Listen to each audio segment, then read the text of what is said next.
Hello, everyone. Long time no see, hasn't it? Welcome back to the SCP Foundation Document Lectures. Once again, my name is Dr. Jason, and I am your recorded tour guide. The last time I saw this cassette was from when I was persuading Dr. Chris to record the SCP-999 lecture.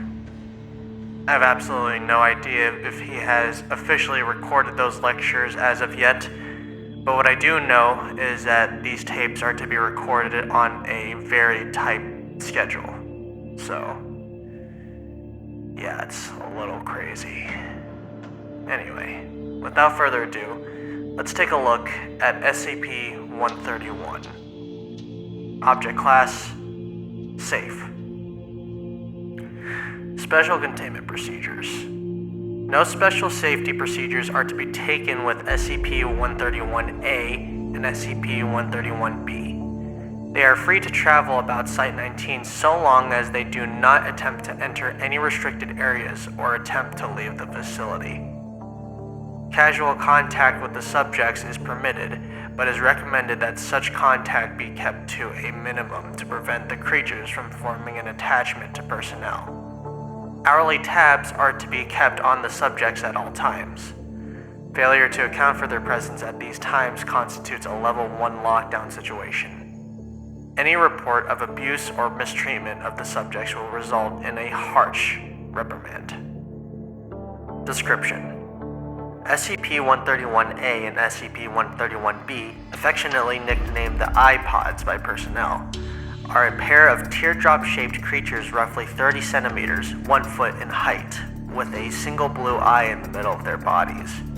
SCP-131-A is burnt orange in color, while SCP-131-B is mustard yellow. At the base of each creature is a wheel-like protrusion which allows for locomotion, suggesting that the creatures may be biomechanical in origin.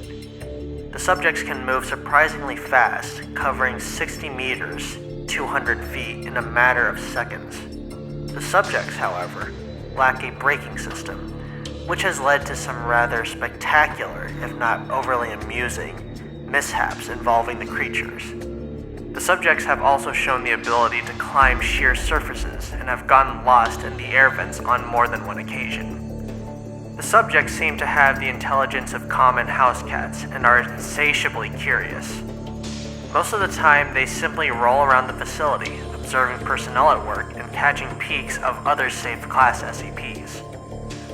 The subjects seem to be able to communicate with each other via an untranslatable high-pitched babbling.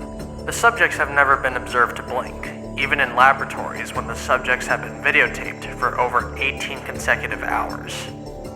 The subjects seem to respond well to any affection given to them and will quickly bond to the giver of said affection, much in the same way a puppy bonds with a human being. They will follow anyone or anything they've made a bond with anywhere, even into normally restricted areas.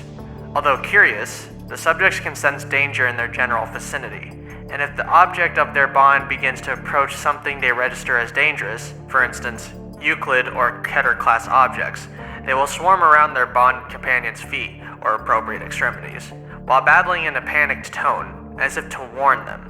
Because of the daily dangers faced by Site-19 staff in dealing with Euclid and Keter class objects, it is recommended that the staff avoid making attempts to bond with the subjects, as it can pose a distraction during delicate operations and experiments, and may pose a danger to the subjects themselves.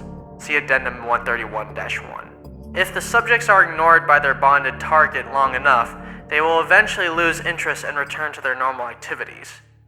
It should be noted that the subjects require no real care or maintenance from the site staff. They do not eat, leave droppings, or even sleep. It would even seem that the only sustenance they require is visual stimulation, although this requires further study to verify.